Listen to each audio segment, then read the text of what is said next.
My jsme Petr a Lenka a žijeme spolu s vámi na planetě Zemi. Přemýšleli jsme nad způsobem, jak zlepšit svět a zrodil se nápad spustit odpadkovou výzvu.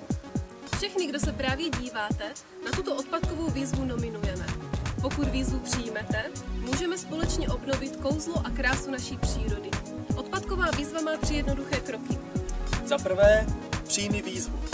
Za druhé, uklid kousek lesa, louky, parku nebo třeba potoka. A za třetí, pokud chceš, tak ze své odpadkové výzvy pořiď fotky nebo video a nominuj další své přátele a kamarády na Facebooku nebo YouTube. Výzvu můžete přijmout buď úplně sami, nebo s celou rodinou. Jedna třída ve škole vyzve druhou třídu, s kolegy v práci můžete vyzvat ostatní kolegy. A je jenom na vás, kam až odpadkovou výzvu posunete.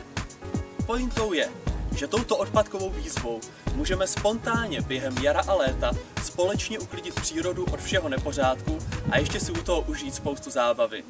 Takže vzhůru do toho!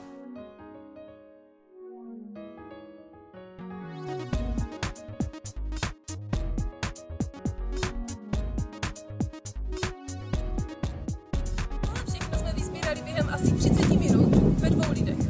Přesně tak. A vybrali jsme si oblast, která se jmenuje Přírodní památka pod Zápovědským kopcem, je jenom pár kilometrů od Prostějova. A všechny tyhle pytle jsme vyzbírali jenom v oblasti asi 30 nebo 40 metrů od této značky.